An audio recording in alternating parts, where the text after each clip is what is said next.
Hello everybody and welcome to the JPB Radical SR8 Championship here from Zandvoort. We are now tearing towards the end of our season at Le Mans. In just 3 weeks' time we will be having our final endurance round and indeed our final round total of this series. This though is the third last of the sprint rounds. 3 races coming up for you tonight. First race 20 minutes, then a reverse grid top 10 for 20 minutes, then a reverse top 5 for 25 minutes. Here tonight, so very much looking forward to it. Myself, Ewan, and James Parfitt with you for this round of the championship again. Last time I was here, it was an endurance round. This is very, very different, though, James. 3 races in one night. I think the reverse grids around this circuit are going to be particularly interesting as well. Yeah, I'm looking forward to this. I think this should be a good one.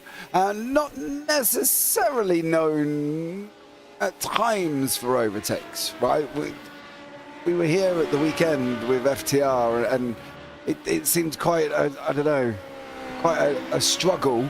But I think these guys should do okay. These little SR8s got a bit more, grip, and they should be able to get through and have no problems there either. So I'll see what happens, and hopefully these guys will do okay.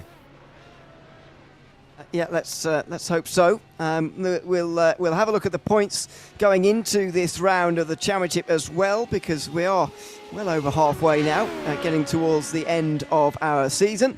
So we'll have a look at those before we get going with qualifying. That's about to kick off. John McCutcheon is leading the way now by over 30 points over Paul LeMay, although unfortunately Paul has been ruled out, unfortunately, the rest of the season, which is, or at least he thinks so, which will be which is disappointing to hear, but hopefully he gets better soon and we can have him on the grid again in a league very soon.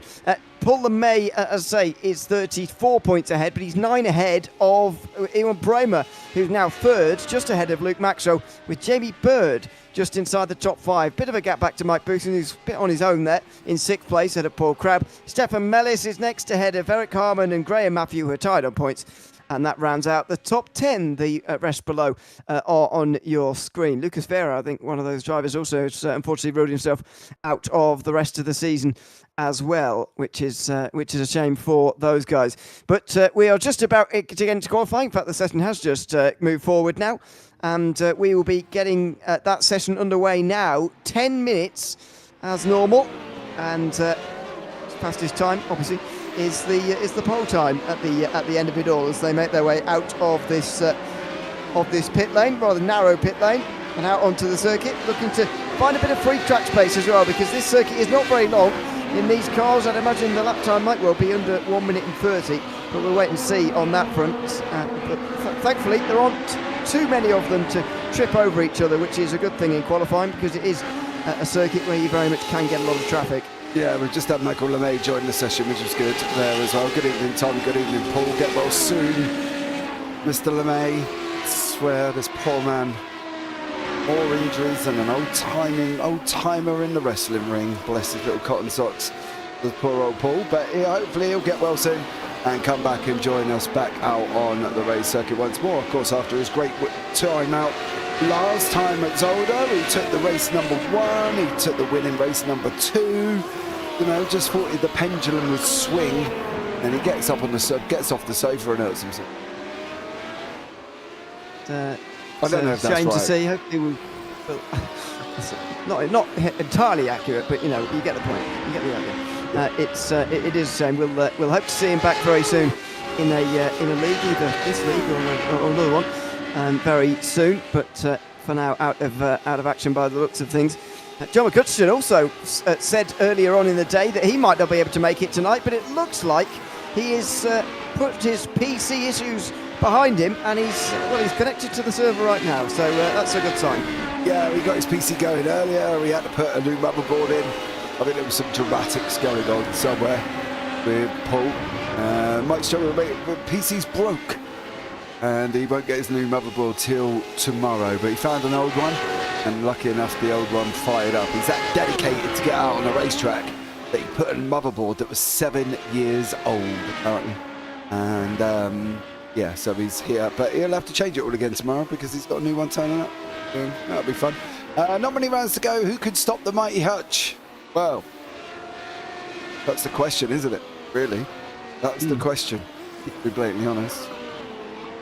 Yep, it's looking difficult now for a lot of drivers, really. I would say that probably the top 5 only really have a chance, but Paul Lemay was the closest, and he hasn't got a chance anymore, of course. So it's going to be up to Bremer most closely to try and get on terms. Luke Maxwell's going well in this qualifying session, though. Look at that, first 2 sectors purple so far in this opening lap of the day.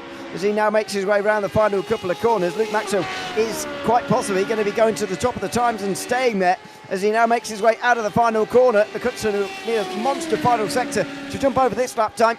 Over he goes, 1:29.0 from Luke Maxwell.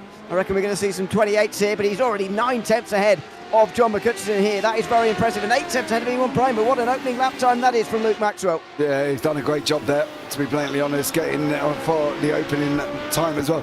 Don't forget, that was only his first flying lap coming out of the pits, so it wasn't exactly on the most hot, heated, warm tyres either, but I think the makeup of the circuit, the way this circuit goes, I think tyre warming doesn't necessarily mean it's going to be too hard for it, because I think at the end of the day, with all the lefts and rights, they're able to get some heat into the tyres over that first lap.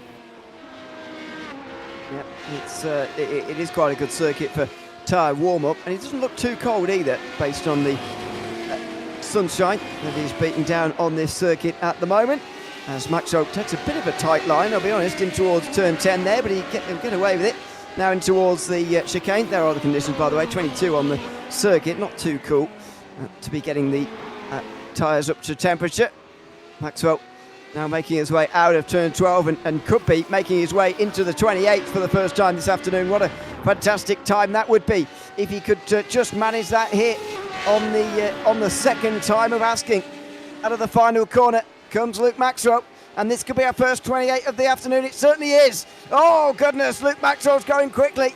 28.3 from Luke Maxwell. He is putting this qualifying session out of reach of the others right now. Again, more than half a second quicker than McCutcheon.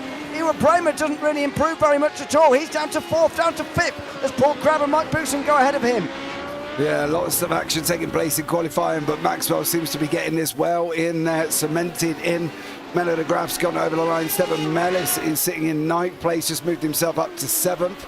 Graham Matthews currently sitting down in 10th, is going to come over the line, see where he's going to put himself in 9th. Jamie Bird, purple on the last sector. How far up is he going to jump from that one? We'll keep an eye on that. Didn't go anywhere other than 8th place, but John McHutchison's got some purples in sector 1. Paul LeMay says, good to see the Two Brothers reserve driver in the field. That's good. There you go, Michael LeMay. I think he's referring to Michael LeMay, who is in place at the moment, and just about to make his way across the line. We'll see whether he improves. It doesn't look like he is. Well, maybe. Let's see. Yes, he does. 8th place. There you go.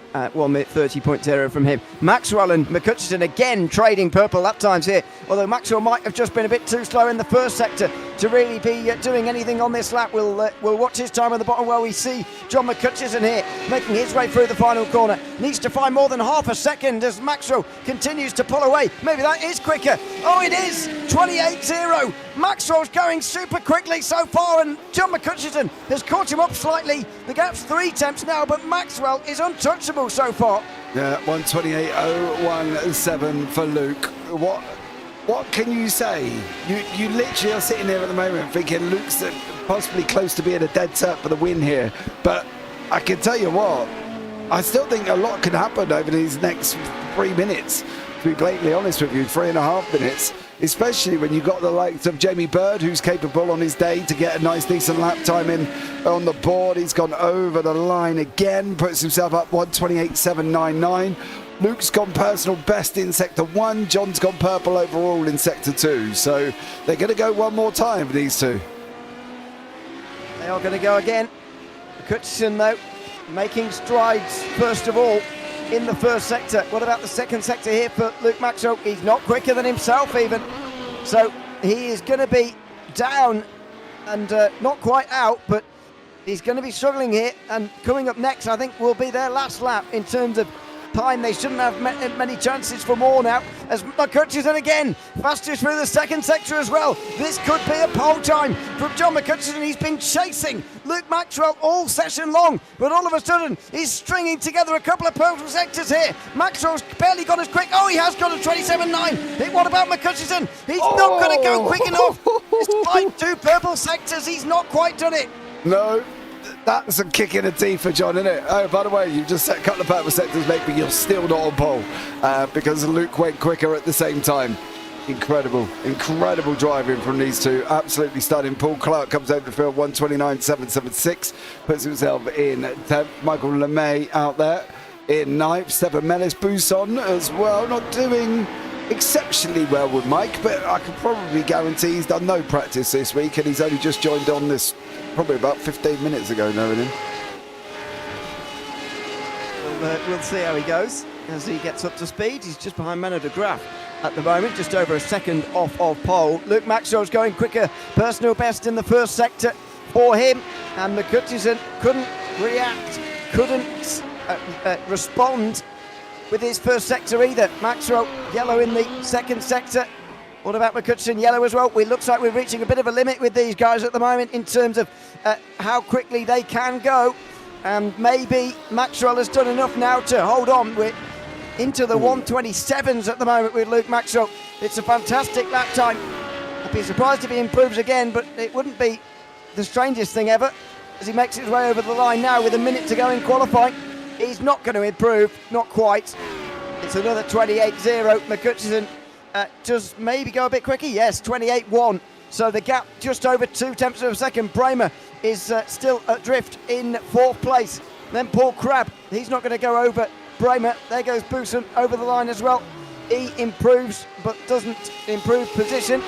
And it looks like that might well be that for qualifying. Looks like Maxwell's going to hold on. Yeah, Paul Clark's spun himself up into 8th. Stefan Mellis sitting in 9th place, 129.476. Jamie Bird's bumped himself up into 3rd and he's got another green plus another one there. 28.43. That offset against that yellow must have been absolutely dramatic. And then Michael LeMay, I don't think is going to get... no, he's not going to get over in 9 seconds. So an interesting session all in general, and at the moment, Luke Maxwell out in front. Absolutely. He looks like he's taken pole here as the checker flag waves, and indeed he has. So that is that for qualifying. And the opening race of the day will be headed off by Luke Maxwell with John McCutcheon alongside. Jamie Bird and Ewan Bremer will be on the next row ahead of Paul Crabb and Menno de Graaf. Mike Buson and Paul Clark are on row 4 ahead of Stefan Mellis and Michael LeMay. Then we've got Graham Matthew rounding out the field. So 11 drivers set to get on the grid. First race.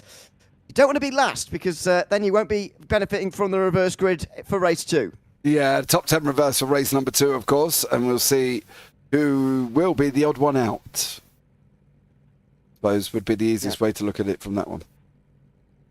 It will only be one, which is a bit unusual, but it's a good way of getting people not to crash into each other, to be honest, because then that would almost guarantee you a back of the grid finish and start for race 2. So we'll see if anybody's listening to that on the way down towards turn 1. It is going to be relatively difficult to overtake round here. We've seen that in the past here at Zandvoort, especially in this type of machinery. I just wonder whether it could be a bit different in these radicals. It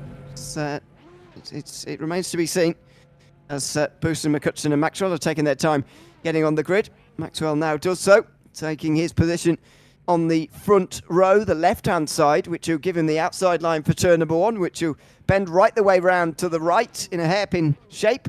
And he will need a good start to prevent McCutcheon from using that to take that lead away. The red lights are coming on and the opening race of the evening here at Zandvoort in the Radical SR8 Championship is set to get underway. Has McCutcheon got a good enough start to get alongside him? It looks like he might well have done. Maxwell doesn't even try and go on the defensive here. He's just going to use the outside line. He's going to use the banking at turn number 1 and he's going to retain the lead by the looks of things. Goes a little bit wide over the curb, but he does retain the lead ahead of McCutcheon.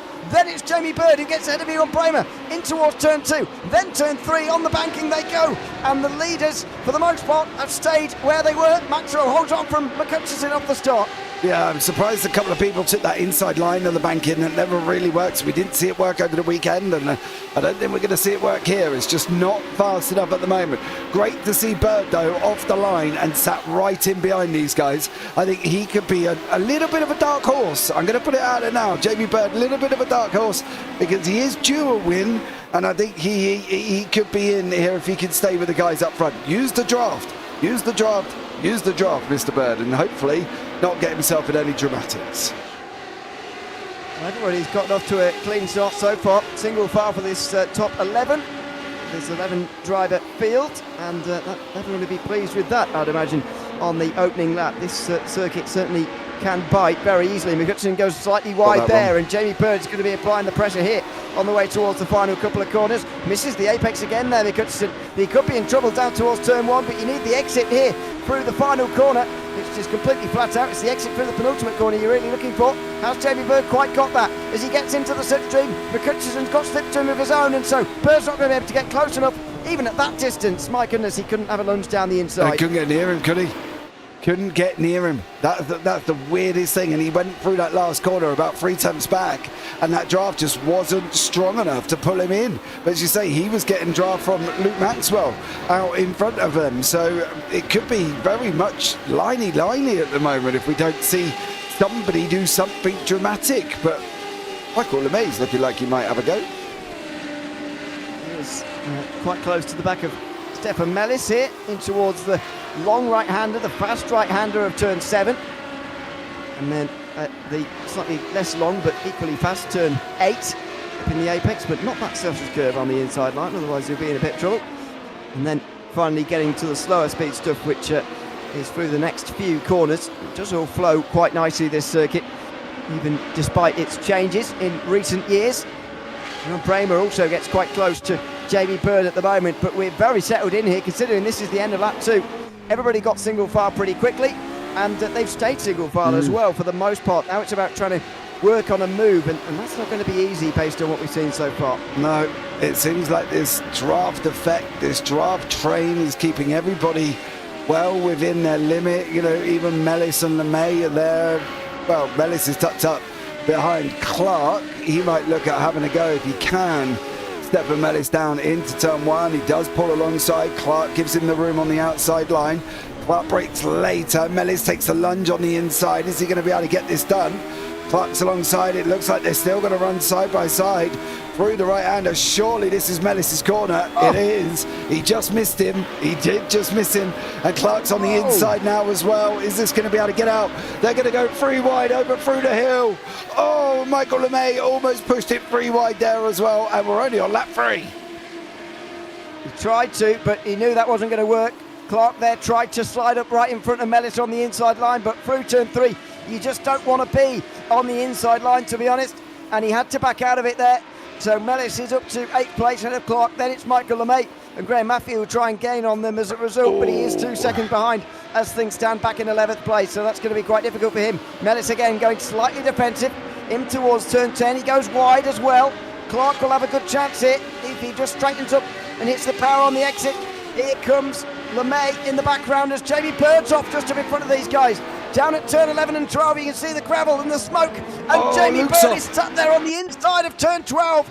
Oh, it's all gone wrong. And Maxwell's also spun, the race leader. Oh dear, he's spun up the tyres out of turn 12 and he's hit the wall quite hard. Oh, this is Jamie Bird's one. They're not going to jump forward to Luke. He goes in, overcooks it. Luke on the exit on the curb, catches some of the grass. And then, unfortunately, it just handed the lead to the Scotsman. Nothing Luke could do there.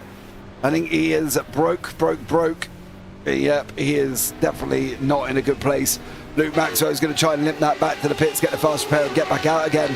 But that literally has just freed up John McCutcheon for a clean run. Ewan Bramer, Paul Crabb, 1, 2, 3. Completely different picture half a lap ago when we had obviously Jamie Bird and Luke Maxwell up there. But joys of racing, and we saw that a lot in the endurance over the weekend. That outside line, we saw it a lot happening with cars doing that.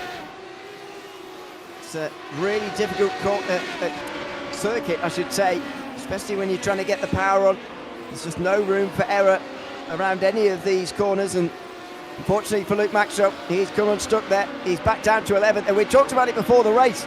The one place you don't want to finish, happy to finish in second place, even though you miss out on a win and you get towards the back of the grid for the next race. You still rather finish second than you would 11th, because I know that sounds a bit silly to say, but mostly because of the reverse grid. 11th place is a bad points finish, and it does not give you a good grid position for the second race either. It's the worst place to finish in the field. Yep. And that's the problem. There is one silver lining. Okay? I'll give you what that silver lining is. If Luke finishes 11th, John finishes in first, which will put him to 10th, they'll be together for race number 2. That is practically the only the silver lining out of that for Luke Maxwell. But surely he would have lost tens of points already today, and that is the silver lining. But surely and he's in again, by the way. He's in again, Luke Maxwell, from 11th place. So any hopes he would have had, and there were long hopes of catching the back of the pack, have definitely gone now as he makes his way into pit lane for a second time. Yeah, he's going to lose 14 points. They stay where they are. McCutcheon's going to take the 20 for the win. Luke's going to take 6 for 11th. So, yeah, not a good start to the opening round. And you could safely say it was kind of all, he did it all to himself, unfortunately. There wasn't a lot that nobody else could do. He just hit that curve on the outside, and on the grass, the wheels went, and around he went. That was it. Shame, Luke had great pace, said Paul, along, you're right, he did. Michael LeMay bringing him very tight into that corner. I thought he might have settled in behind Paul Clark there and opened it up a little bit. By the way, that would push Luke's deficit to John McCutcheon up over 60 points, which is very damaging indeed. That's a lot to catch in just, what would it be, 9 races to go. 1 at Le Mans and 3 at Interlagos, 3 at Watkins Glen, and another couple tonight. It's a big disadvantage to try and close in. You have to gain about an average of 8 points a race. It's very difficult to do, something like that anyway. Maybe 7, but yeah, it's very, very difficult now to see Maxwell coming back from this, given he's had this incident here tonight already at Zandvoort, as we continue to follow Michael LeMay, and he's trying to pass Paul Clark here, just about 8 minutes into this race. Stefan Mellis just further up the road as well, but he seems to be pretty comfortable in 6th place, to be honest. He's gotten through on Clark and LeMay earlier on. He's cleared them, and he's clearing off now as well. Look back from Clark, and LeMay just applying this pressure. Yeah, he got close there. That was a little bit of an error. He ran in a little bit deep there. But Mellis, you are right, is opening up a little bit of a gap. He does have 5 seconds to Menno de Graaf, mind you, but he isn't very far away from Buisson and Crab, so we could have a bit of a late charge here. If Menno carries on the speed that he is doing, he could be catching up to Mike Buisson and giving him a little bit of a hurry on towards the end of the 20 minutes. And of course, we've still got 12 minutes left. Yep, just about to stick to 11. It's quite a long way to go as McCutcheon sets the fastest lap of the race so far, 28.3. He's quicker than Bramer at the moment. He looks quicker than everybody else who's not had issues here today. It's remarkable that in the same 2 corners there, 2 of the top 3 had incidents in that one moment of madness. Jamie Bird, by the way, is about to catch up to the back of LeMay, so he's about to have gone from attack to defence, I think. Here is Michael LeMay, as Jamie Bird looks to try and regather some of those positions he lost in that spin. Yeah, he is at the moment. And he's going to should be able to close in on Michael LeMay, and he should be able to clear Paul Clark. He has got pace for days, as Jamie, but we'll keep an eye out and see how much closer he does. Luke's got the fastest lap of the race, so he's on a 1:28. He's charging up. Graham Matthews, has done quite a lot.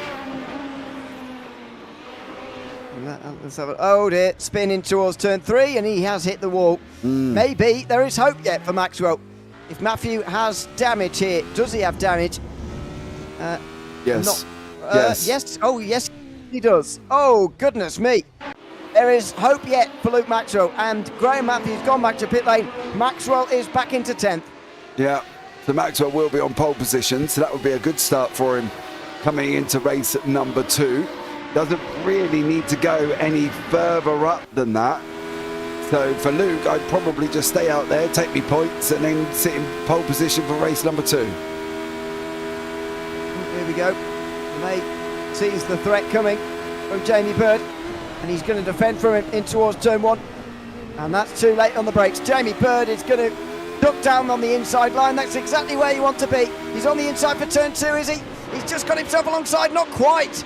LeMay there is going to have to slide up right in front of Jamie Bird here through turn 3, and does that. Bird's going to try and swoop towards the bottom side and get back through on the exit, but you just can't do that on the low side of turn 3. There's no banking there to help you at all. Can he maybe get down the inside at 7? He's forced on the outside. LeMay defends successfully this time round. Yeah, it does, but for how much longer? That's the thing, isn't it? Is it going to be a matter of when, not if, for Jamie Bird? Is it going to be before he gets to the end of the lap? He takes a completely different... nearly ends up spinning that round. Quite close, but he gets away with it. And they will continue on at this in this battle. Really coming from Stefan Mellis, really, in 6th place, but it's just about a second away from Paul Clark at the moment, followed by Michael LeMay and Jamie Bird. Next in the queue, 11th and turn 11 and 12, and that was quite close to the grass on the outside that claimed Luke Maxwell. Now through the final couple of corners, and the gaps are starting to open up now. Carlin opening up between these guys, and look at this, weaving around all over the place. LeMay follows Clark, but he's the closest, and he's not close enough. Again, single file with 8 minutes to go. Yeah, they are still chasing each other. Bird sat in 7th place. LeMay, Bird sat in 9th. He will be on the front row with Luke Maxwell. Again, maybe that's something he's thinking about. Does he have to challenge Michael? Does he need to clear Michael? Because he'll be on the front row, I suppose, going into race number 2. Let's see. I think all of these guys are just going to want all the positions they can get in this race, and then worry about the second race when it comes around, because as near as makes no difference really. I can't see any of these drivers finishing higher than 6th. That would put them in the top half of the grid wherever they finish it inside this part of the order. So I think they're just going to try and get whatever positions they can here, and that is it's nearly shown there. Put Michael LeMay off. There wasn't any contact there, but he's just put him off, and Michael LeMay's gone for a half spin. Yeah, he did. He just kind of got a little bit panicked out from Jamie Bird in behind him. Menno's closing right in on Mike now. So Mike is going to be under pressure from Menno very, very shortly. He keeps doing that. He will be as well. And Menno de Graaf here, probably, I think this is on for one of his best finishes of the season. So let's see how Menno gets on and whether or not he's going to be able to clear Buson for that 4th place. He's going to want to here, but you'd imagine Buson's going to have enough to hang on here in 4th place, defend with, but we will see. Bird gets quite close to Paul Clark, meanwhile, into the first corner as well. Buson, they're taking very low lines there. Runs a little bit wide, Buson, and now de Graaf has got a decent run on the way through the S's and the rises and falls of this out section towards turn 7. Buson is going to hang on this time round. Jamie Bird is again getting quite close to Paul Clark on the way through those S's, and he's going to be right on the back of him round turn 7. There it is between these 3. Bird is going to make it his objective, I think, to at least finish in 6th place. He knows he's quicker than these 2 ahead. Yeah, he's got for it. Oh dearie me, look at that at turn 9. Wasn't expecting that at all, but he's made it work. That was a very good move. Yeah, Jamie Bird there with a great move over Paul Clark. And now he's got to go after Stefan Mellis, and he's got just under 5 minutes remaining. Can he do this? Bird has got pace for days. I think he is naturally quicker than these guys on this circuit, and I wouldn't be surprised if he does clear Mellis. He's not going to get nowhere near Menno de Graaf. Menno is having his own little battle with Mike Buson. Well, he certainly is. They're very much on their own. 3 seconds up ahead, 6 seconds up behind now. As Jamie Bird continues his rampage through the field, you can tell that the minutes are ticking down in this first race, and there's 4 laps to go here only, because he did make that move with a little bit more urgency than what we've seen in the past there. Not very nearly got into the back of him in towards turn 10 as well on that occasion, so he got away with that too. But Jamie Bird now has given himself 4 laps effectively to pass Stefan Mellis. He's going to go for it. Oh, he's gone for it too hard down turn 3, and he's going to get passed again by Clark. who gets straight back through again. Bird was pushing hard, but just too hard then into turn 3. Yeah, and around he goes, unfortunately for Jamie Bird. Again, silver lining, he will be near the front for race number 2. So I suppose, in a way, he's got an opportunity to still be on the front row. But yeah, not good from Jamie Bird. He was pushing and pushing and pushing. Unfortunately made a mistake and then it went round. But that's racing. That's what we would expect from Jamie Bird. Yeah, he was. He's leaving it all on the line, leaving it all out on the circuit, and unfortunately, just gone for a spin that time round. To be honest, he's only 1.2 seconds behind Paul Clark, and I can see him coming back again and maybe re-overtaking Clark again in these next few minutes. Although he's only got 3 laps to do it. Yeah, I don't know. We know Paul's effectively hard to overtake, right? So at a circuit that's already traditionally hard to overtake, I don't know if he'll get him. I don't know. We'll see. He has found it difficult so far, but we'll see as we go to 3 laps to go.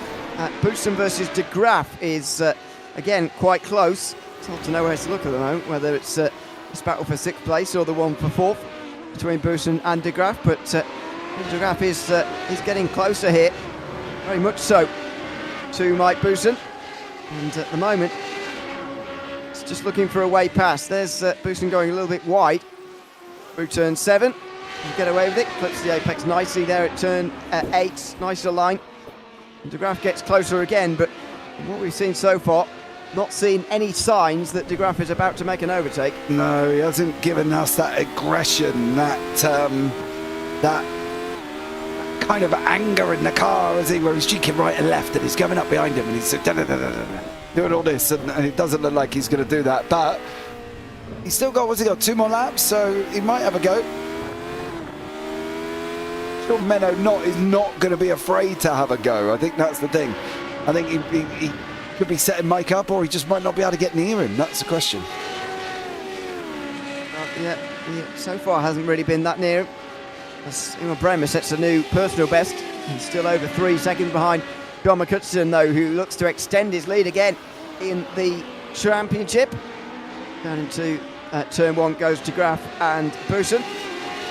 They remain fairly distant, to be honest, and again, De Graaf not really showing any signs of going through. 2 laps to go then for Jamie Bird. Now, what can he get out the rest of this race? Surely he's not going to make 2 overtakes in 2 laps, but you never know. He didn't decide to go down the inside of Paul Clark that time round, so he's going to get a very good run, running round the top side there, into the slipstream he goes, and he may well have a half chance at turn 7. He's close, but he's not quite close enough. He's going to need to look somewhere else. Yeah, he's going to have to wait.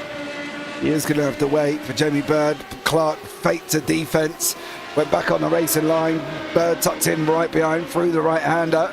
Bird goes up the inside this time. He does manage to hold it. He did get Paul Clark, and that was just one slip of the door wide open. But as we said, we spoke about it with these complex of corners, these last 3, and you could take them in so different lines, and that's the thing. And Paul Clark went wide to open it up. Jamie Bird said, well, if you're going to do that, I'm going to nip down on the inside. Final lap of the race for John McCutcheon. Not really spoken much about him, or Ewan Bremer, or Paul Crabb, and it's now Menno's final time to see if he can have a go at Mike Boutsen. We'll see how this one pans out, and if Menno's going to get that aggression in him, and see if he can have a go at him. He's looking too far away, to be honest, as the white flag waves. And he's towards turn 1. He's nowhere near again. And he will be staying in 5th place. Will Menno De Graaf, by the looks of things. Mike Boutsen looks like he's going to hang on here to 4th, although he dives to the inside there. Look, they're taking very shallow lines there through turn 3. But if they both do it, that no one really has an advantage or disadvantage. But surely they must know that running around the top is much better. Yeah, the top all day, that's where they should be. The top all day, that inside line does not bring you any joys whatsoever. So I am surprised that they both did it. I could get Mike if he's kind of defending a little bit, but I don't get Menno if he's looking for the exit speed out. I think everybody should be just running that high constantly.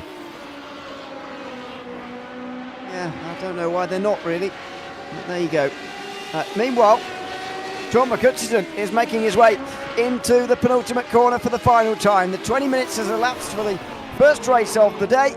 Oh, and he's made a Booson's mistake. It might be another story to tell down there in fourth as John McCutcheon comes over the line to take victory here in the first race at Zandvoort and extend his championship lead again. Has Mike Booson got away with that mistake? It looks like he has.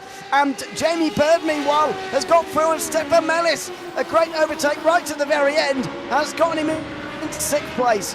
Yeah, Mellis got pit-pocketed there by the looks of it. I would say we'll have a look back at it, but we probably won't get time before the session changes over. So for these guys, it was going to be Jamie Bird ahead there. So great job from Jamie. Nice recovery back up.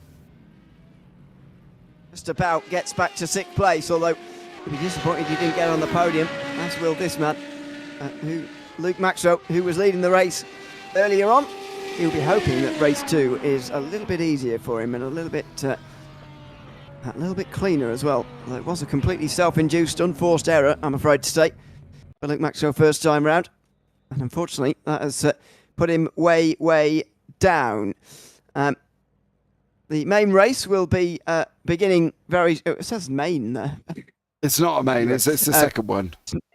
It's not a main, no. That's why it confused me. John McCutcheon has won the opening race, though, ahead of Ewan Bromer by 4 seconds. Paul Crabb on third place ahead of Mike Booson, who just held off Menno de Graaf, despite going off on the last lap. Jeb Bird recovered to sixth after his incidents ahead of Stefan Mellis, Paul Clark and Michael LeMay, all of whom were in a very tight-knit group. Then Luke Maxwell, who had 2 trips to the pit lane. Graham Matthew, who had that one big crash before turn 3. And didn't re-emerge from the pit lane after that. Hopefully he does for the second race. But he will be doing so from the back of the field if he does. So they'll all get onto the grid and the top 10 will be reversed ready for race 2 now. Yeah. And there is it's the grid. Luke Maxwell will be on the front, which is surely a great opportunity for him to win from here. Michael LeMay will be next to Paul Clark and Stefan Mellis on row 2. Jamie Bird and Menno de Graaf are on row 3 ahead of Mike Booson and Paul Crabb, with Ewan Bromer and John McCutcheon in the ones reversed. Graham Matthew not part of the reverse, of course, after finishing 11th place. So Luke Maxwell with a great chance to take a win here.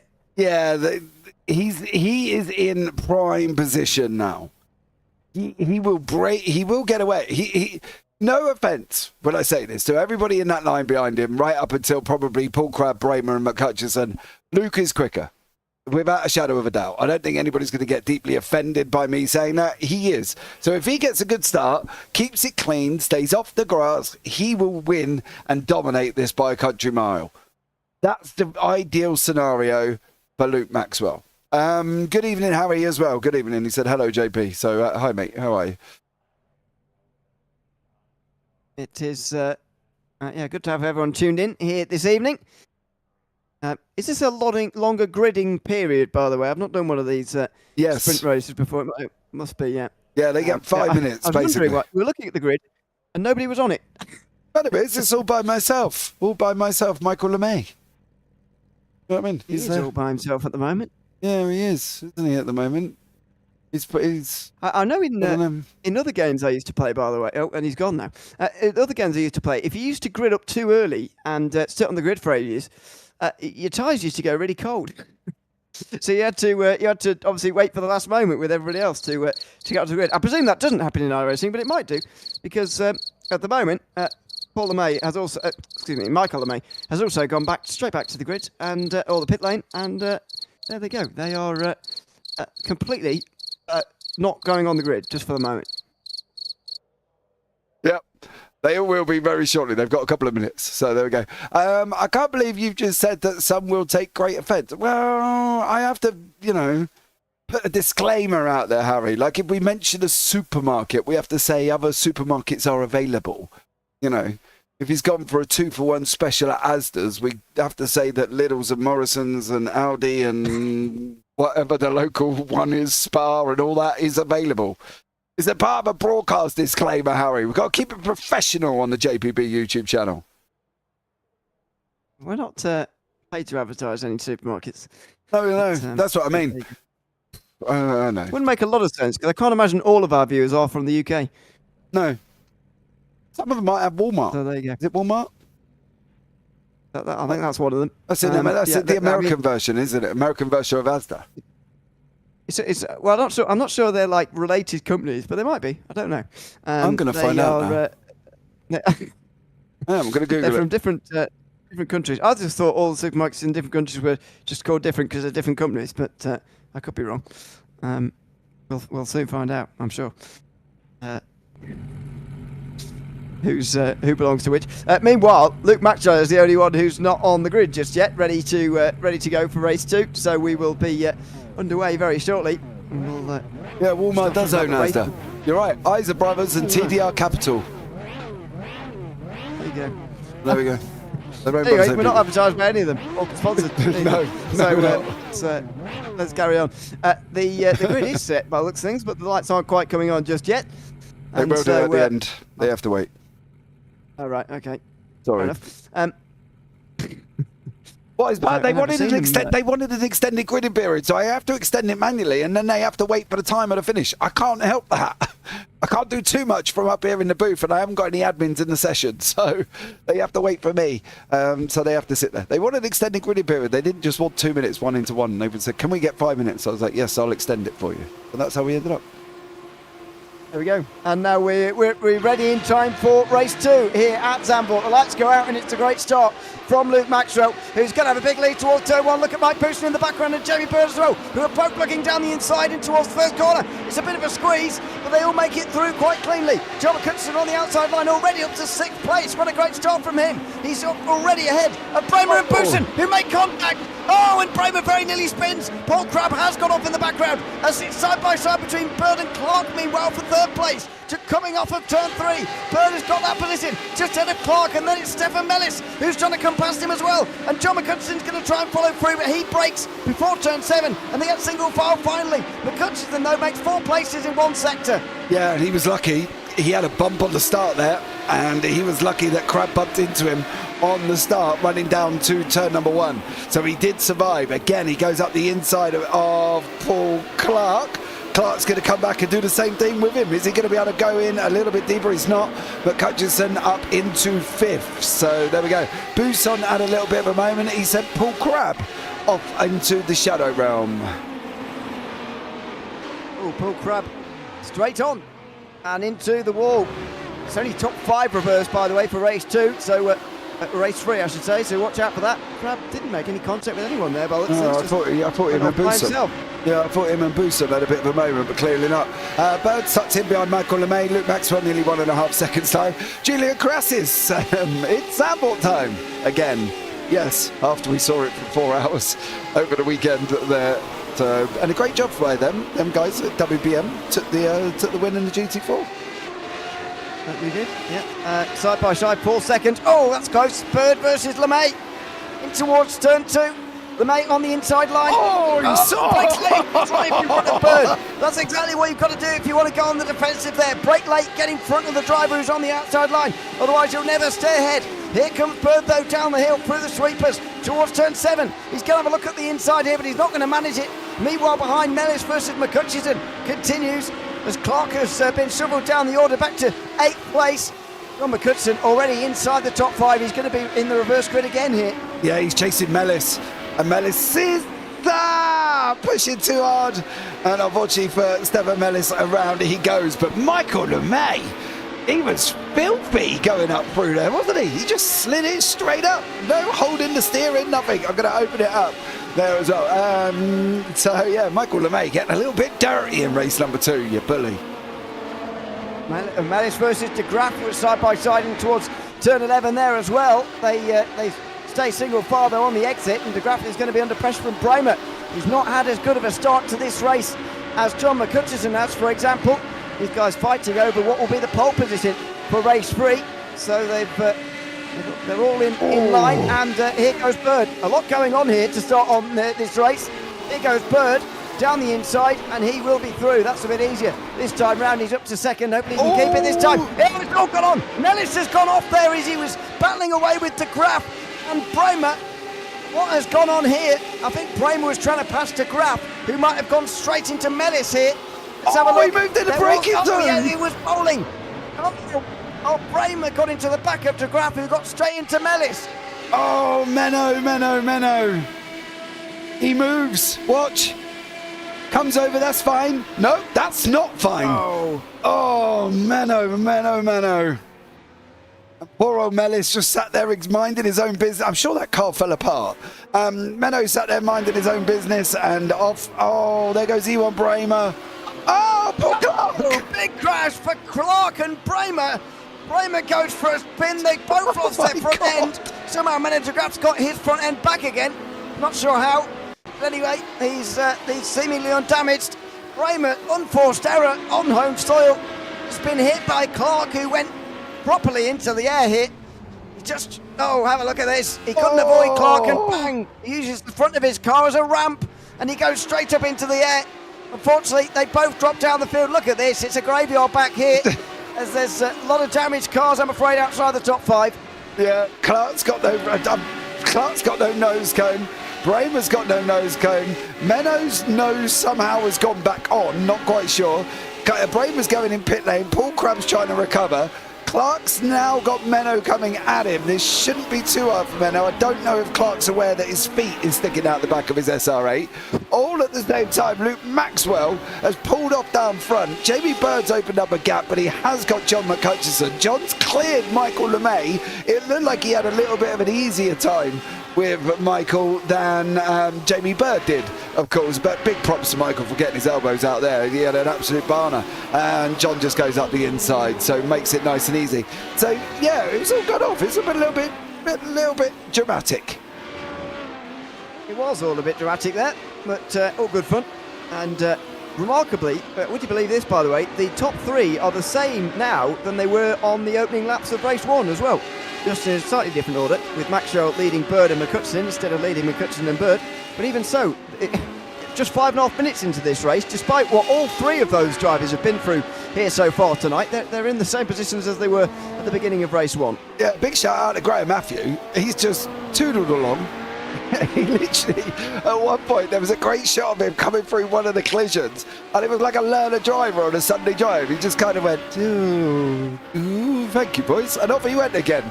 So, fair play to Graham Matthew, keeping it out of trouble and did an absolutely stunning job there at the same time. Yeah, fair play to him. But action taking place here. Let's catch up with a bit going on. Jeez, a repeat of last night, says Harry, after a bit of drama that was taking place. Julian Crassis again. He surely is wider than in the 4 hour. There was, the 4 hour was very, very interesting yesterday, Saturday. So if you haven't watched it, go and watch that back as well. Just whack it on and get some popcorn and chill out and enjoy it, because there was a lot taking place. But McCutcheon has now climbed closer to Jamie Bird here, Mr. O'Leary, and is looking strong. I wonder if he's going to get back to second place and sort of get back to the order that they were in after the first couple of laps of the opening race of the evening.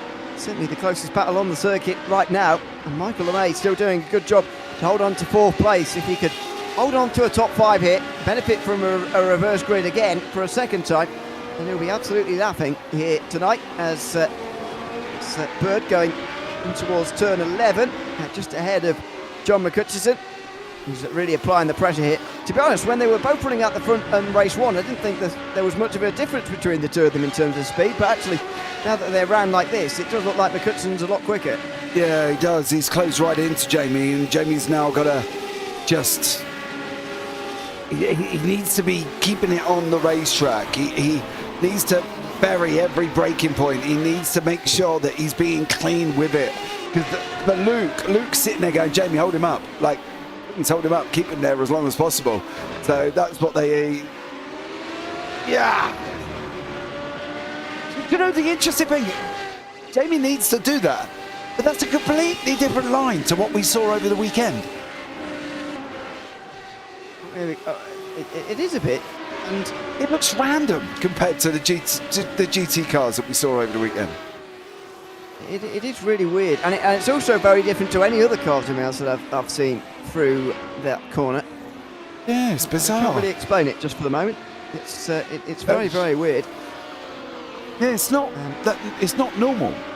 Like, we'll pick up on who's in 10th place, Paul Crabb. We'll see if Crabb does the normal line, which is using the outside and coming in, but they seem to come in quite shallow and then flick up to the outside. Oh, there's contact. No, he's hit him. He's hit him. Hutchinson's hit Bird, and LeMay sweep through to second.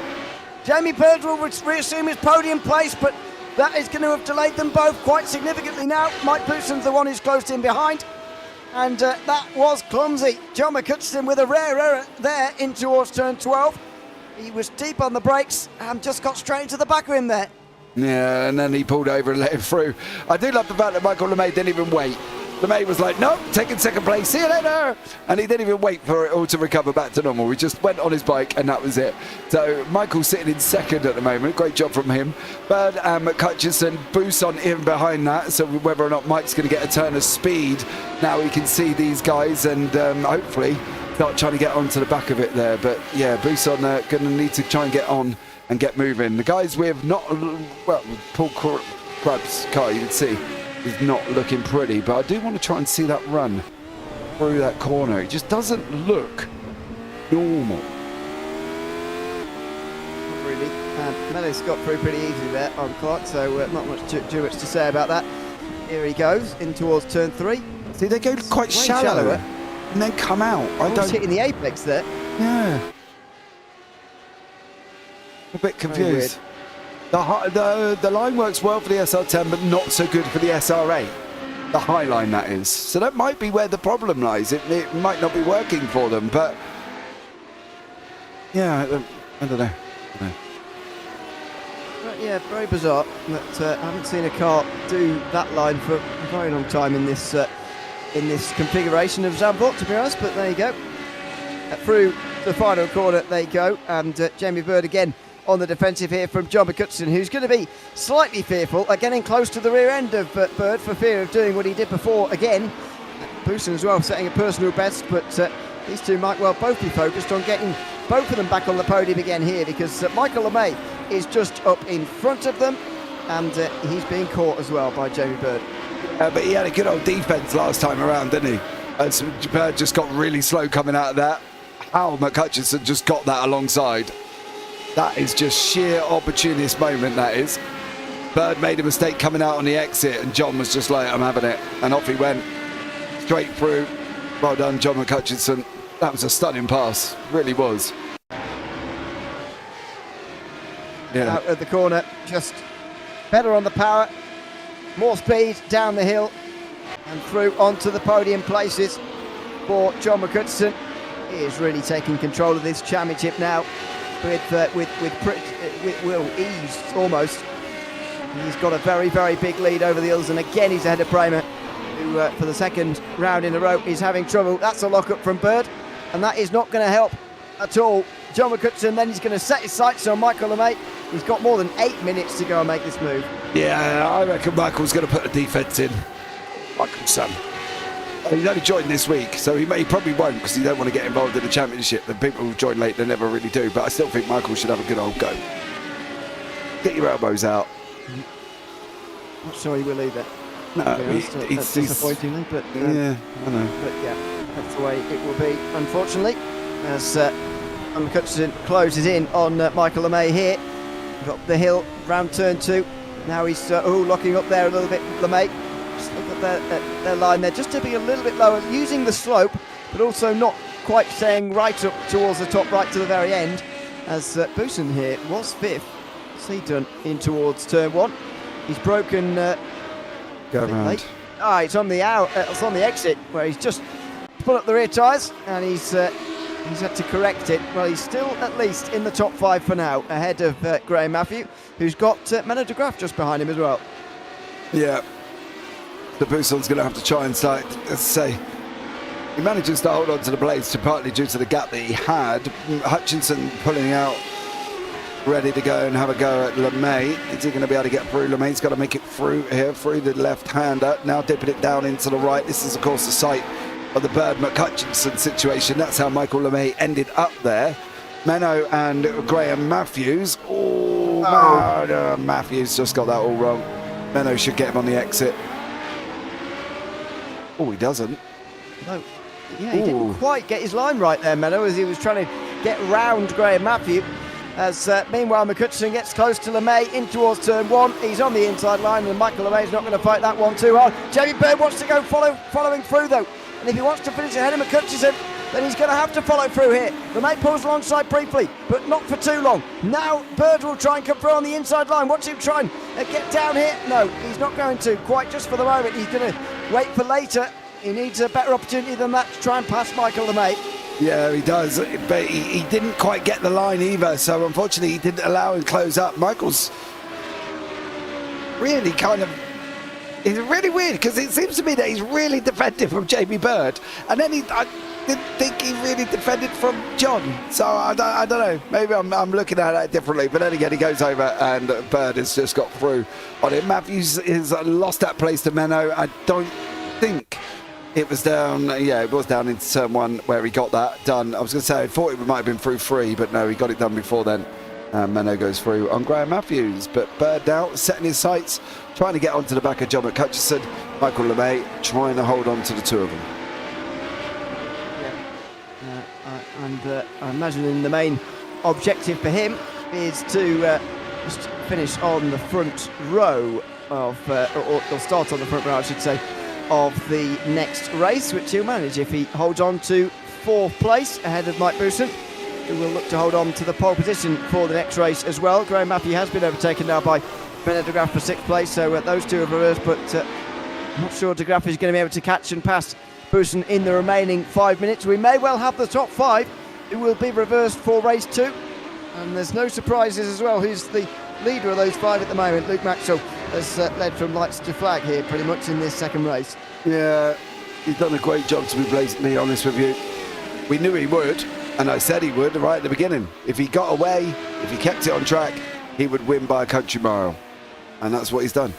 So yes, John McCutcheon, I did see on that one, Harry, that he has done an exceptional job. He's up 8 places from the 10th that he was in, and is now moving. So it helped with John McCutcheon as well, because I do want to show you what happened here. You see, with John, he kind of got himself in a right position. He got himself on the outside line, and we'll follow him in the chopper, might be easier. He goes through the middle here. They have contact there. And then he just runs around the outside of everybody, because they're all jostling on the inside line. And then he gets in that queue behind Mellis and that, and then it's basically where it is. But he avoided a lot of where it went on just by getting off that inside to the outside and running through there as well. And then he clears Mellis here. So he had a very good start to John, and just car placement off the line kind of bet him well going into turn 1. Yeah, the stack up on the inside really did help him as he broke late round the outside and looked to go round it all. Was successful in doing that, and that gained him a load of places. I think he had 4 after just the first sector.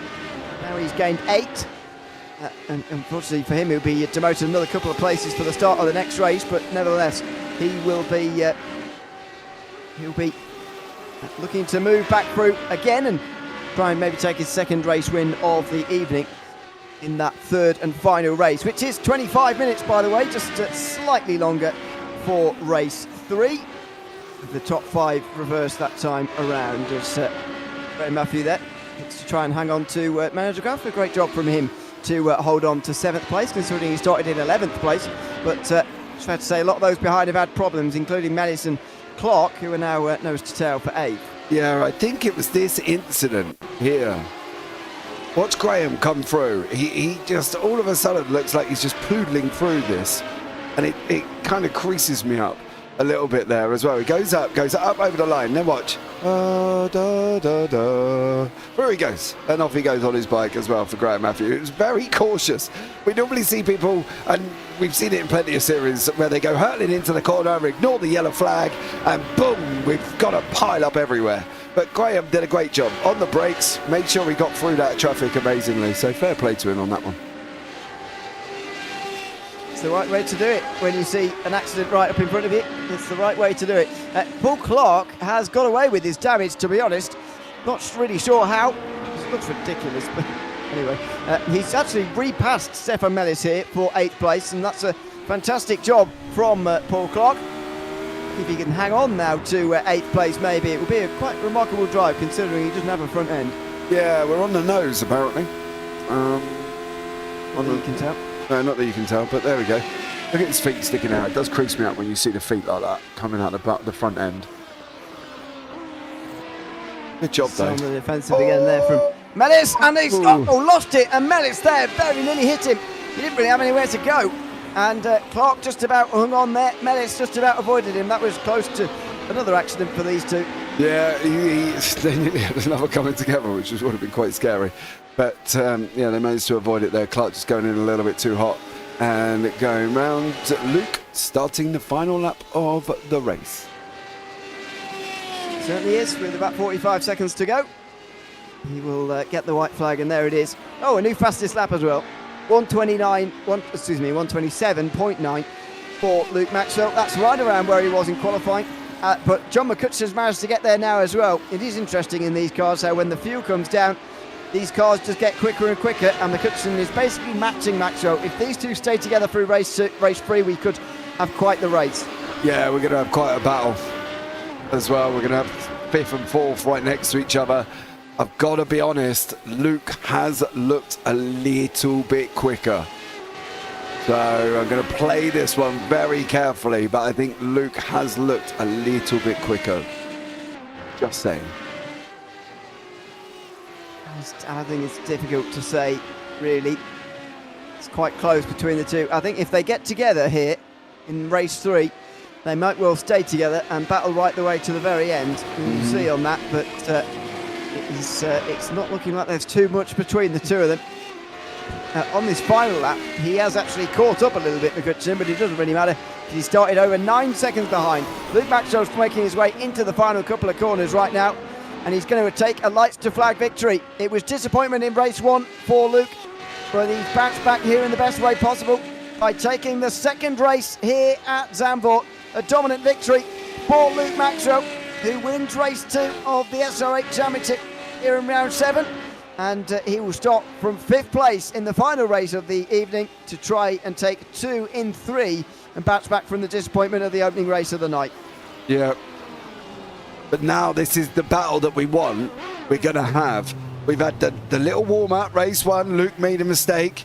Then we've had race 2 where Luke just went out and absolutely dominated and John was chasing him. Now they're together. They're back together on the grid. There's no 9 cars between them. They are literally along the side of each other. So hold on to your hats, because I think race 3 could be an absolute humdinger. And the more interesting as well is it seems to be that in race 3, if Mike gets on pole position, oddly enough, he sometimes comes through and takes the victory. So we'll have to keep an eye out for Mike as well. See whether or not he can dominate from the front as Mellis and Paul Clark come over the line there. Big shout out to Paul Crabb and Ewan Bramer. They have both carried on. They have, and that is a good thing, although they'll be starting from the back of the field. They'll be ones to watch in race 3. They're better drivers than 10th and 11th, so they will move through the field, I am sure, as the 20 minutes is completed, and the second race comes to a close with Luke Maxwell, the race winner on this occasion, and therefore starting in 5th place for race 3. It's 8.7 seconds his margin at the end ahead of John McCutcheon, with Jamie Bird next. Michael LeMay finishes 4th ahead of Mike Booson, with Manager Graff not quite able to chase him down towards the end there. Graham Matthew with a very valiant 7th place. Stefan Mellis, who was long delayed, along with likes of Paul Clark, Paul Crabb and Ewan Bramer at the end there as well.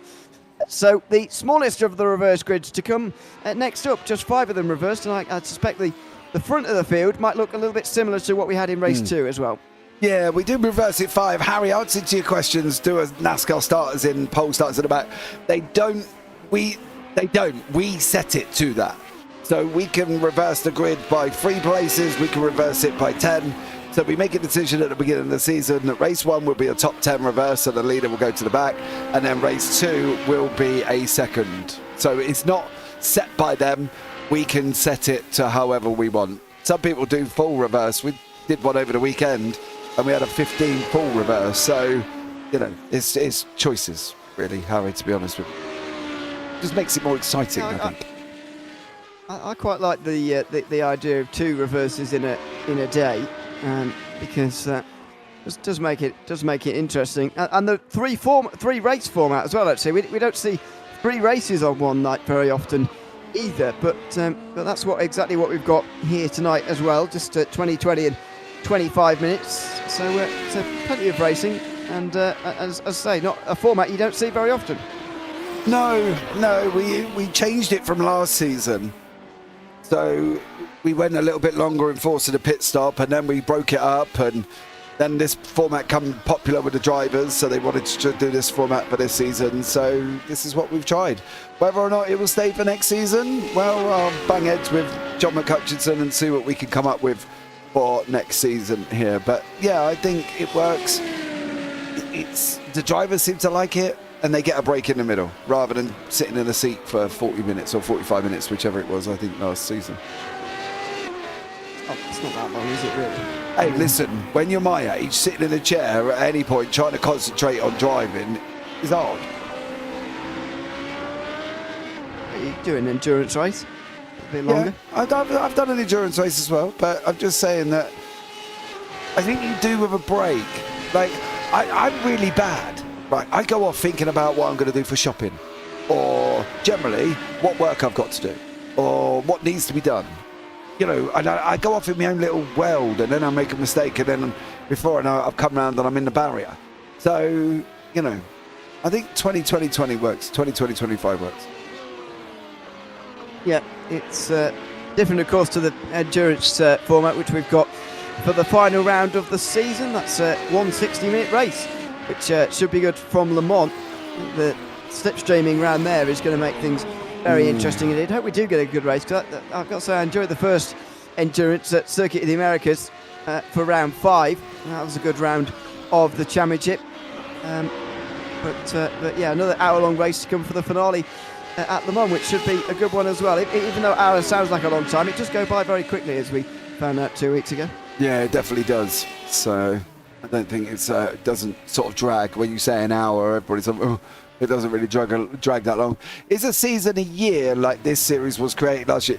No, you do them generally within the 12 weeks of the iRacing season, and you set your calendar how you want. So we missed the first 2 weeks, so we only did a 10-week season, which will take us towards the end of week 13, and then we'll look after week 13, possibly at starting the next one.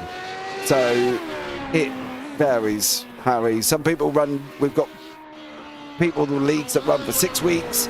We've got others that run for 5. There's even some that have done like a 3-week build-up. You can have your season however you want, mate. It's not set on that one. And also people do the year-long series as well. There's a couple of those to come.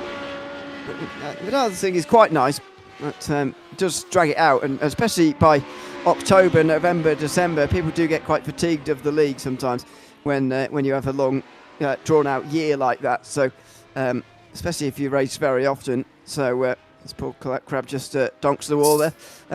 So it's different leagues, different lengths, and different formats as well. As the warm-up session now comes to a close, and we'll be in race 3 very soon. Yeah, and generally it's NASCAR. NASCAR will run for the whole NASCAR series season. Some will have breaks after the first, and then they'll have a little break or whatever for a week or 2 weeks, and then they'll be back doing another 12-week session. But it's generally NASCAR that will run for that period of time. It's Mike Booston who takes the first position away for this race of the championship, with Michael LeMay alongside Jamie Bird and John McCutcheon are on row 2 ahead of Luke Maxwell, and then Menno de Graaf, the first of those who didn't get the reverse grid in that last race. Graham Maffey finishes in 7th the last time out. Stephen Mellis just behind, then Paul Clark, Paul Crabb and Ewan Bramer, who will be coming through the field, I'd imagine, quite quickly throughout the final race of the day. As I say, it's just a top 5 reverse for the final race, and after the warm-up session, everybody's pretty raring to go immediately. So they're onto the grid already, and we are ready to go for race 3 of round 7 in the SR8 Championship. Someone already with tyre smoke in the background there. Not sure whether we'll have a jump start or not, but we are underway now, and McCutcheon's already alongside LeMay for second place, and he's got it. on McCutcheon, already up to second place under Jamie Bird, and then it is Michael LeMay, then Luke Maxwell, who hasn't got anywhere here. Off of the start, he's just about alongside the main towards turn 2, round the outside through the first part, gives him the inside of the second, as there's a lock-up ahead from Bird. There goes LeMay, right round the outside, holds on to 4th place. Yeah, I'm not quite sure what LeMay did. I don't know if he got bogged down at the beginning or whatever the problem was, but he caused a little bit of dramatics on that inside line. And if you didn't manage to get through him, you all got kind of stacked up behind him. Look at the gap from Michael to Jamie is nearly 7 tenths. And that's purely because this man, for whatever reason, he looked like he bogged down off the line. And then everybody got caught and Luke got boxed in from John. And therefore, he wasn't able to clear Michael. Oh, Menno. Oh, he did get avoided. Oh, got away with that. There was a big smoke screen as he spun up the rear tyres there, but he got away with it there by locking up the fronts and saving the spin. And I think that was Bramer there who just has to go to the right. There you go, Bramer and Crabb going either side of him there in the 2 white cars. That was very close indeed, but Mike Bousson still leads at the end of lap number 1 in the 3rd race of the day, ahead of McCutcheon and Bird. Get the feeling these 3 might be the one to fight over the race win here over the course of the next 25 minutes. Oh, I thought Bousson was going in the pit lane then. I literally thought he was heading down there. When you said there was puffs of smoke coming off the line, oh, Bramer is in. I wonder if he was one of them, was he? He's got damage on the front end. Oh, watch Michael. He didn't go anywhere. So everybody that got caught up on that inside line then held up, and then he, like, that's really slow. And then he had trouble, and then and that's where Luke couldn't get him. So I don't know if he misshifted or I can't answer the question. He got it going now, and then swoops around the out. That's the line. That's the line that everybody should be on. Yeah, it just seemed a bit better. There's Bramer back out onto the circuit again. He's a long way off the rest of the field, unfortunately, there. So Bousson still leads ahead of McCutcheon. He's having a look down the inside, and then Jamie Bird, then Michael LeMay, who's staying with him quite well, and Luke Maxwell as well, who'll be pleased about that, because that means he can stay in touch as well. Although you get the feeling the longer Maxwell stays in 5th, the less likely he is going to be to fight it out for this race win. If McCutcheon gets into the lead and he's still in 5th place, he doesn't really stand much of a chance, I don't think. It's really hard because Michael LeMay has done really well. With the way that he's driven the car and the speed, saying that, and the speed that he's had. So it's no detriment that he's here, but Luke's quicker and kind of detrimental to Luke that he's behind him. But there's nothing he can do, he's just got to get past him. There goes the lead, there goes the lead. McCutcheon's already in the lead, and with a long way to go, he might well be on his way to a 2nd win of the night as Bird has a look up the inside of Bousson. This is already giving him half a second. Bird's on the outside line. Can he do the... yes, he can on the outside line, so he does get through. He's got to really chase hard now, though, because McCutcheon's already got over half a second. This man needs to go now. Now we're in a sense of urgency for Luke. Now it's a sense of, I need to go. And he does. He needs to clear Michael by any which ways possible. Obviously not punting him off the side of the circuit, but being able to clear him here. And this is a job. Michael's taking that tight inside line, and now Luke's got to somehow go up the inside. You've got to try something with him here. You've got to bully him almost, because otherwise John's going to be on his bike, and Luke doesn't need this. He needs to clear Michael as quickly as possible to get hold of Mike Bousson to make sure he's got the drive going forward to be able to get Jamie Bird and John McCutcheon. That's Mellis who's gone for a spin in the bottom of your picture there. He's dropped down the field as well. So that's Clark and Crabb now in the background. Mellis got this all wrong into turn 11. He was spinning there right from the very beginning of turn in there. He gets back onto the circuit though, and will continue on in 10th place. Actually lost places to Matthew and Menno de Graaf as well, as McCutcheon goes fastest in the race so far. Max Rowe still stuck behind LeMay. Yeah, he can't get him. He just cannot get past him. He needs to be on that side though for turn number 3. Needs to, yeah, Michael sets him behind him now and knows that higher line. There you go, Luke has finally got through. Luke's now got to get on his bike and he's got to get a shift on. He needs to stick that in that car and then just try and catch up here, because otherwise he's 1.3 seconds back from Mike at the moment. And he needs to get onto the back of him, because that's going to be vitally important if Luke's got any aspirations at the championship left, really, in regards to points. It's already getting quite difficult. Crab trying to get past Clark here for 6th place. Still can't do it here just for the moment, although he has made a great start here, Crab. It's worth remembering he started way down towards the back in this race. He's already up to 6th, or 7th I should say, so this is a very good drive so far. He'd like another position. He's trying to get it. He nearly got into the back though of Clark that time round. Good job so far, by the way, from Jamie Bird to stay with John McCutcheon. Thought when John got into the lead that might be it, but Jamie Bird has shown us that we are going to have a race for this win for sure, with just less than 19 minutes to go now. Yeah, draft's going to play an effect here for Jamie. He needs to stay with him. He's got the fastest lap of the race as Jamie at the moment. So a great job from him. He needs to just keep with John, pick up from him, learn from him, do anything that he can. Run that higher line. There you go. Close in. Try and get the exit. He was better on the first lap than that one. Didn't quite get it that time round.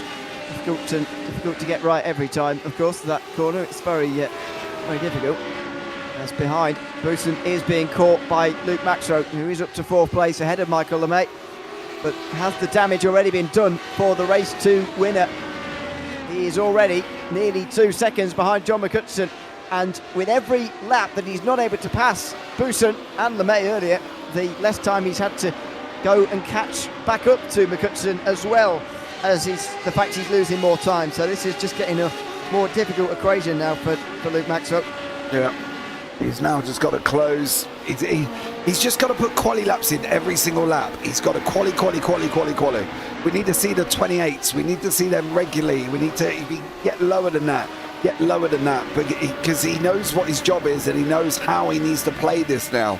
Clark has been overtaken by Paul Crabb by quite a margin, actually. So I don't know if there was some form of ding dong, or was it just a bit of a tight battle? No, it looks a little bit of a tight battle, and Crabb did manage to go through on Clark, and then Crabb just pulls away. So just checking up on that one. Graham Matthews has got Menno de Graaf in and around him. Melis is still going, Ewan Bramer is still going, and Mike is now under attack from Luke. It's really pressurised stuff now for Mike Bruson, who looks to try and get on the podium here for the first time tonight. He's now making his way round turn 7 with Luke Maxrow closer than ever down into turn 8. Just gets on the apex rather nicely there, Maxrow, much more nicely than Bruson did, and now look at how close he is round turn 9. If he can just open this one out, it'll be down the inside at 10, but Bruson sees it coming and he just goes on the defensive line. Normally you'd be going out to the right hand side of the road there to open out turn 10, but Bruson felt the need to defend. Yeah, he did. And he had to, because otherwise what Maxwell would have got through, which is what Maxwell needs in comparison to this scenario. He needs to be able to get through and just keep going. That's it. Bird still sticking with John. Bird is doing a great job. I agree, Paul LeMay, he is. And I hope this continues throughout this race, shall we say. That's the worry, isn't it? That it's going to eventually go McCutcheon's way, and Bird is not going to really be able to challenge him here. But there's the fastest lap, 28.1. It's just a case of whether he can keep this up, because there's still over a quarter of an hour to go yet. It is a tall order here to overhaul McCutcheon from when he's in the lead. Yeah, but Jamie's been due that. Yeah. Jamie's always been teetering around on the edge, and I think he deserves that. Nobody would begrudge, I don't think, in the league if Jamie Bird went and took a win. I think that's the thing. I think he's been so close for many weeks, and he would fully be open-armed if he went and won that one, if he won this one, because, like I say, nobody would begrudge it. Maxwell's trying his absolute hardest here. Oh, Mike! No! And the slide there, Bruson just slowed him down. Maxwell got straight into the back of him and spun him around. Keep going. So his gap now is over 4 seconds, but more importantly, he's been involved in an incident now with Bruson, who drops all the way down to 8th place there in that spin. Yeah, keep going, Luke. I'm sorry, we've seen you stop before, thinking it was your fault. He was already sliding, so keep going and don't do it. He's already going.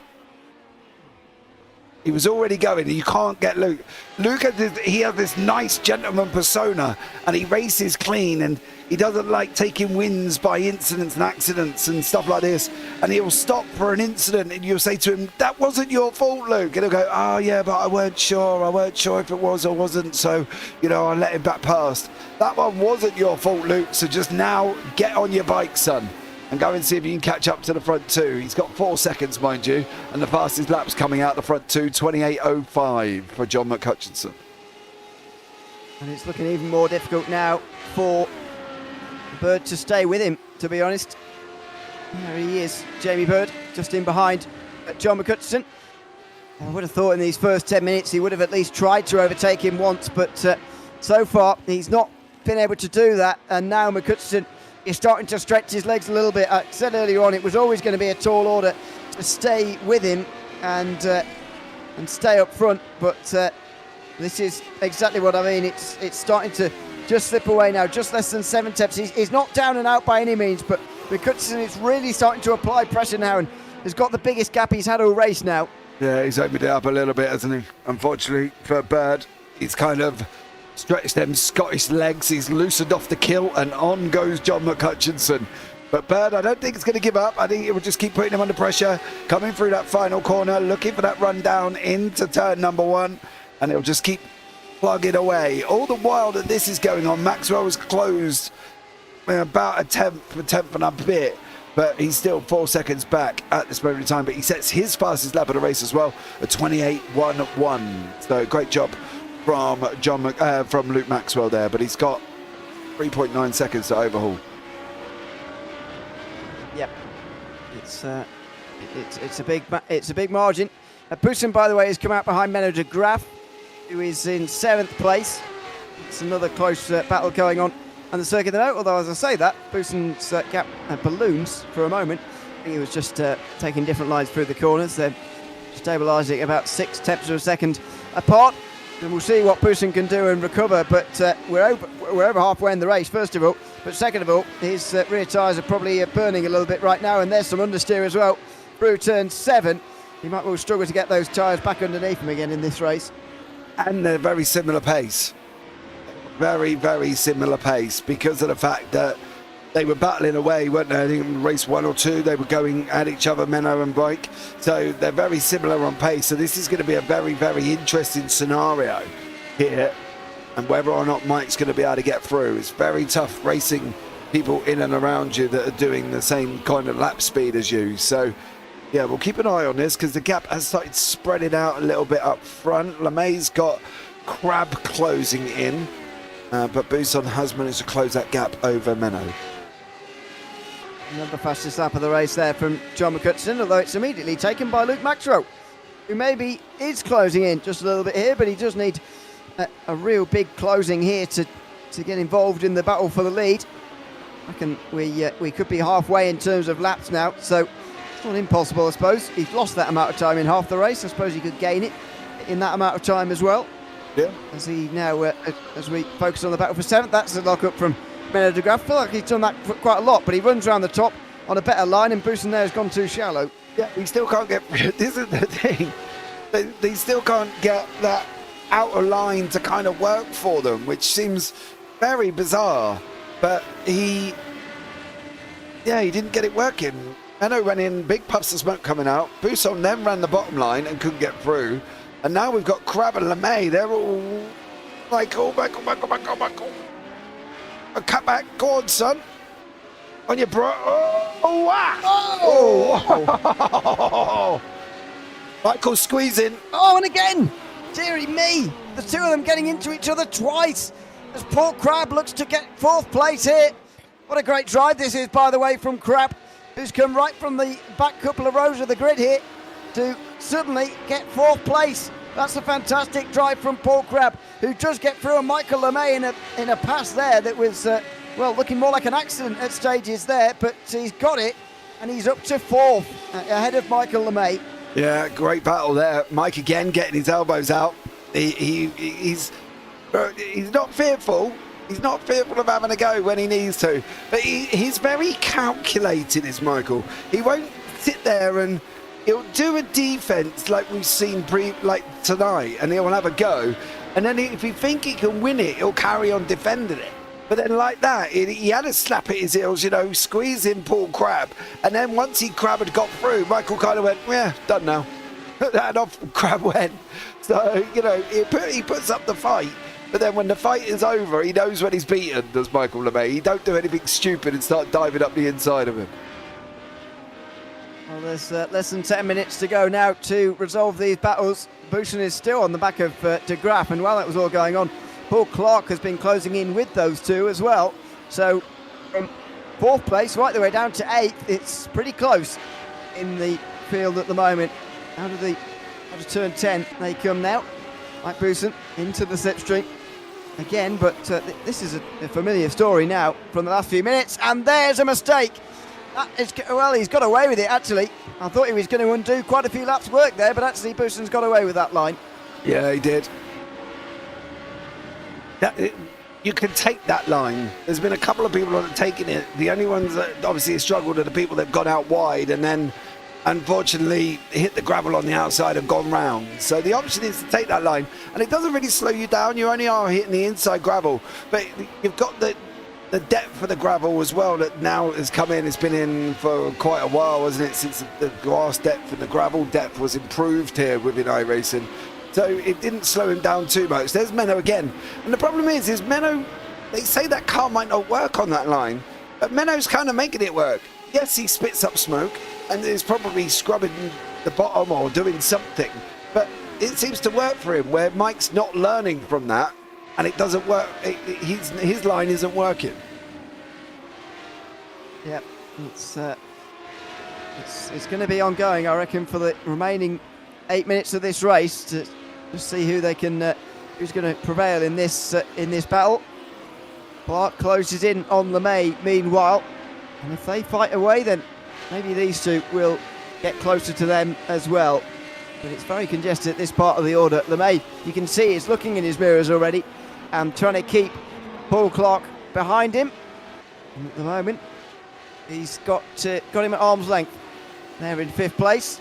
And in the background, Buesson goes slightly wide into the grass, but he gets away with it on the power.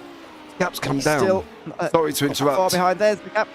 It's come down a little bit, 300ths of a second quicker last time round for Birds. He was doing his personal best, but McCutcheon, by the way, set a new personal fastest lap of the entire evening, I think, the 27.8 the time before last. Yeah. He has brought it down. So fair play to Jamie there. Managing to get it down just a little bit so we can go forward. Yeah, 2 attempts out of him on lap 10. But Hutchison got them back, and then Bird got some back on lap 12. So they're swapping at the moment. And the gap's kind of staying out between that 7 to 8, 9 temp mark. But it's a gain, right? Bird's gained. This is the good thing. Jamie is. We've seen Jamie in these positions before, and he's ended up going round, or he's got into a barrier, hasn't he? And we've seen this. But the fact that he's held it for the first 19, I'm going to touch every single bit of good luck charms or whatever else I can find for around here, that he will hopefully hold it for the rest of the race, because he does have a tendency to go wrong. And I don't think there's... Oh, dear, hello. That's a bit wide from Bird in the gravel. I don't think even when he looks back at this race, to be honest, he will look back and think that he could have done anything else about this, to be honest, either. He didn't really have any chances to make any moves on McCutcheon, which could have changed the situation here. Just not quite had enough speed, as that's a very quick time from Maxwell, 27.7. I think that might be the new fastest time we've seen all night. It is, yep. It is the fastest lap of the race. Buesson and Menno, 27.7. You are right, in race conditions as well, the fastest lap there between everyone. Buesson's now closed back onto Menno, and Menno is going after Clark. They're not too far back there as well. Paul, you've said the line works that, but difficult to get spot on. Too much easier in the SR10, yes, but you've got to have a go at it. Menno seems to be able to make it work. Follow Menno. He clearly knows how to do it. It doesn't seem that anybody's really got it quite right. tonight, to be honest. But I guess, as I say, it's hard to do in these cars as they get closer again here for 5th place. This is LeMay versus Clark versus De Graaf and Boutsen as well. Are they just too far apart from each other in these last 5 minutes to really do anything? Boutsen knows that if he starts attacking De Graaf, for example, that at 7th place he's all he's going to be able to get because LeMay and Clark are going to go up the road, so he's got a decision to make here. He's only got 5 minutes to make it. Yeah, where you going? Oh, there you go. Oh, my. Oh, and there you go. That'll be that. Oh, done. Well, Mike ain't got any decisions to make now because he's not going to be able to catch him. It would be on Menno and Paul to make a decision about trying to go forward into Michael or not. But, yeah, Mike's just overcooked that, and unfortunately it's all gone. And there's Paul Crabb, Michael LeMay, Paul Clark, and De Graaf. Yeah, there you are. Now a trio, really, rather than a 4, because Boutsen is very much removed from that. Is this going to be 3 laps to go this time round, or 4? It seems quite close for McCutcheon at the moment. His speed might push on another lap here, added on to this race, but we will find out. In fact, no, it won't be, I don't think, because we've only got, 3.5 minutes to go right now. I think it will just be 2 to go at the line, but we will check, of course. De Graaf now can fully focus on what's going on up ahead of him here on Clark and LeMay, who are currently holding 5th and 6th, but he's not really been able to get near them. It's a familiar story for this battle as well. Yeah, but if he keeps taking that tighter line, he'll keep pulling time in. But he's got to be able to bury the exit. That's the problem with that line. And he's got to be able to make sure he can bury the exit to be able to get that line to work.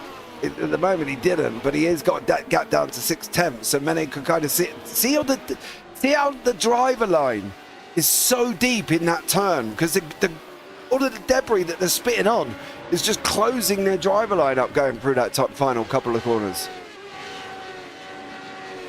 Yeah, this is the front straight again for De Graaf. The chance to get down the inside at turn 1, but just nowhere near close enough at any stage really to be doing this.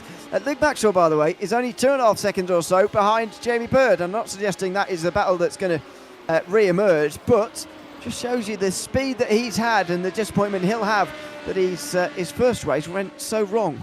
And for him in this third one, it was the bog down on Michael LeMay, because he got not lynched, that's the wrong word, he got stuck in behind him and he couldn't get past him, and then Michael was defended, and then, so that was the main problem for Luke in this race, was getting stuck behind Michael off the line, because I say he bogged, like, we don't know, he missed the gear, he could have done anything, but he didn't go very far, and he didn't go very far very quickly. No. As they now come round the final corner to start the final lap. The white flag will be waving here with 1.5 minutes to go. The 16 laps, a couple short of what I thought it was going to be actually, but there you go. The white flag is waving. There it is on the left-hand side. There's 2 of them, in fact. There you go. The final lap of the evening as they make their way in towards turn 1. Cutson versus Bird will come to its conclusion. It's been a valiant effort from Jamie Bird, but just not close enough at any stage. He's had the pace to stick with John McCutcheon, but not quite the pace to get past him or even get that near him. It's been probably a bit of a frustrating race for him. Yeah, Ewan Bramer and Stefan Mellis are still having a go, though, even on the final lap. So go on, boys. Oh, no, they're not. They've both gone round.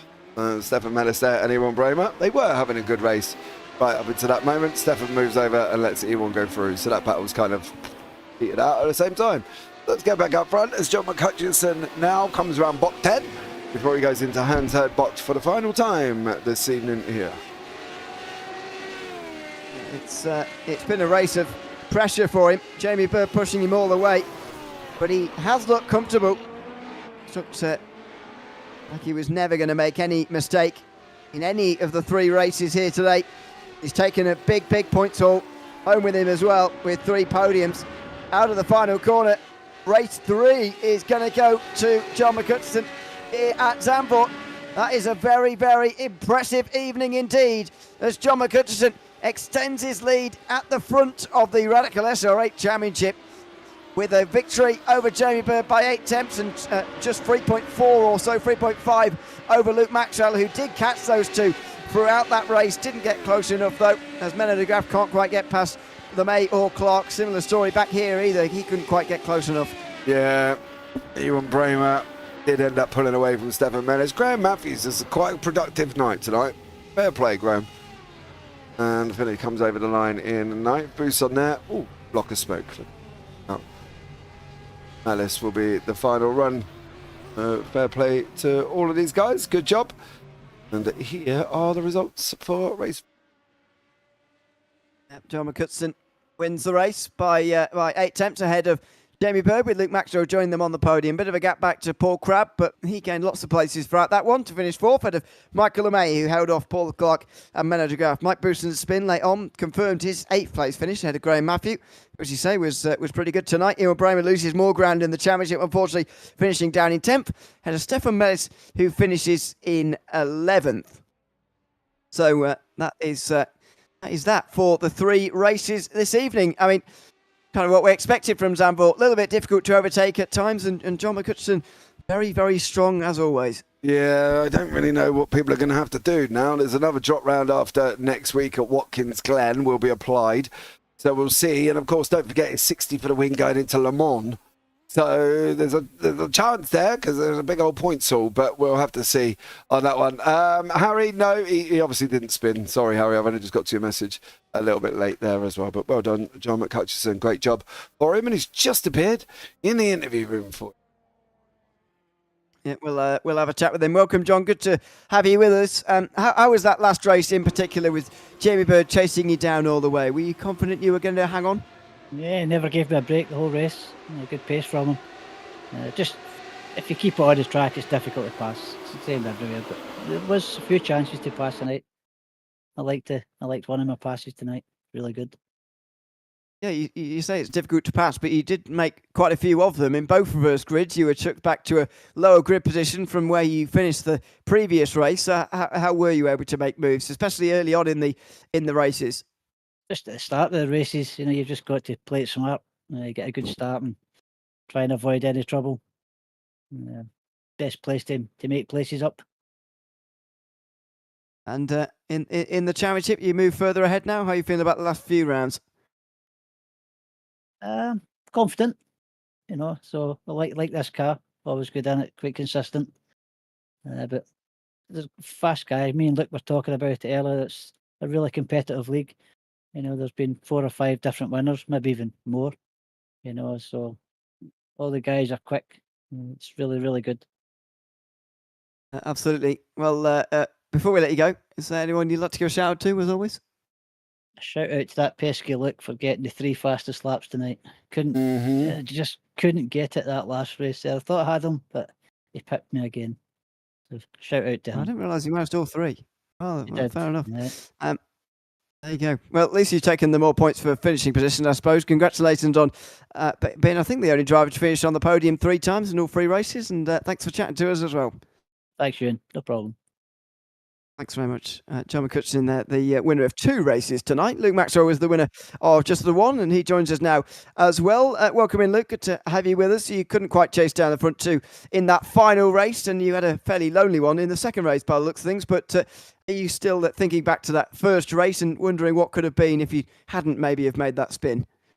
Yeah, it was. I definitely felt like I had good pace tonight. Got pole on, I think, three fastest laps. So I was definitely on it. But I was just pushing a bit. I think in race 1 to think if I can gap John a bit, then keep him out my draft. I was pressing a little bit too much, I think, and it was quite funny because we were in chat and I got that spin and I thought I caught it, and then as soon as I went on the throttle again, it was back in the wall. So yes, it was disappointing, a little bit funny, a bit stupid, but that's all right. Set me up for I guess a fairly easy race 2, and then race 3 was tough. I think Michael probably went easy into the first corner, seemed to let the guys past, and then I got stuck behind him. So it cost me a little bit there, and then it was just a case of trying to catch him, but. I think I was kind of hoping that John would drop Jamie a bit and he'd fall out of draft and then I could catch him. But yeah, it wasn't. John had too much pace to keep those two up front, unfortunately. You, so as you say, started the third race from 5th position, and as you say, had to pass Michael LeMay, which, as we all know, around this circuit, pretty difficult to pass anybody. How did you go about trying to make that move?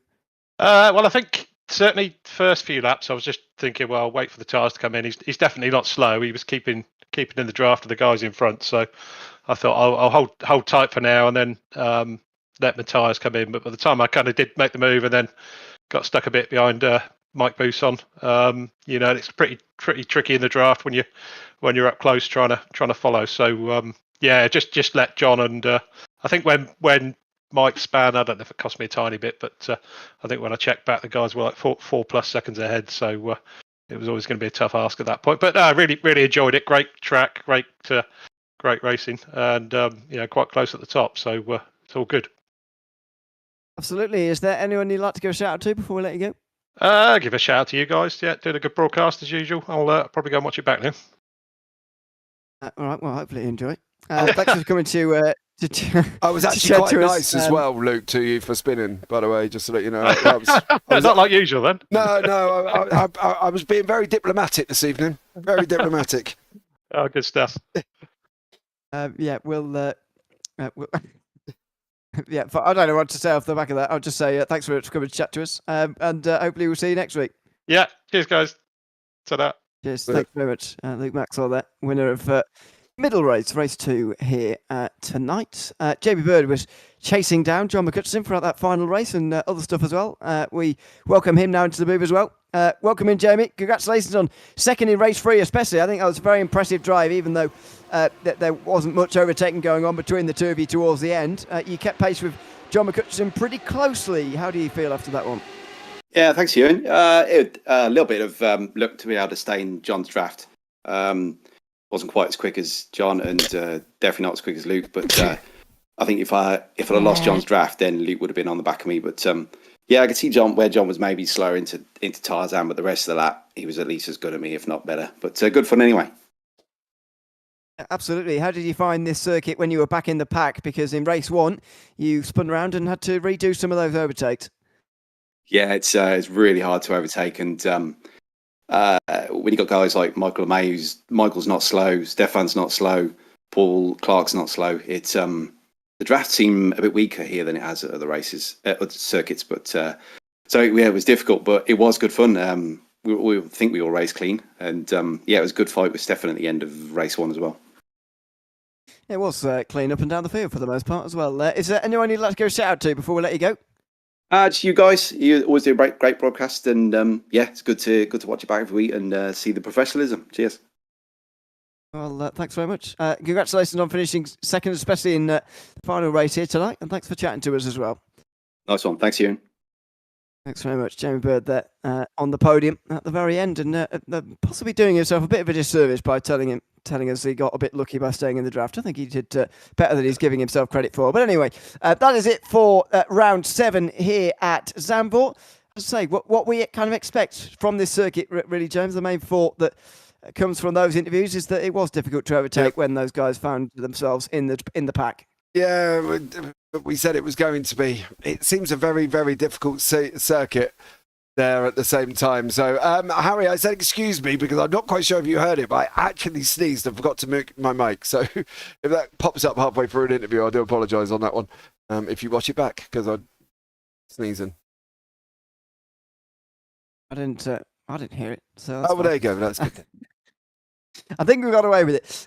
So there you go. We'll be back next week, of course, with another round of this championship, as always, here on Monday nights, here from just before 9 o'clock UK time. We'll be at Watkins Glen on the 3rd of February, so make sure you join us for that. It'll be a third last round of the season. From myself, Ian Leary, James Parfitt, alongside me, it's goodbye from Zandvoort. We'll see you in 1 week's time for the next round of the Radical SR8 Championship. There at round 8 at Watkins Glen. Goodbye for now.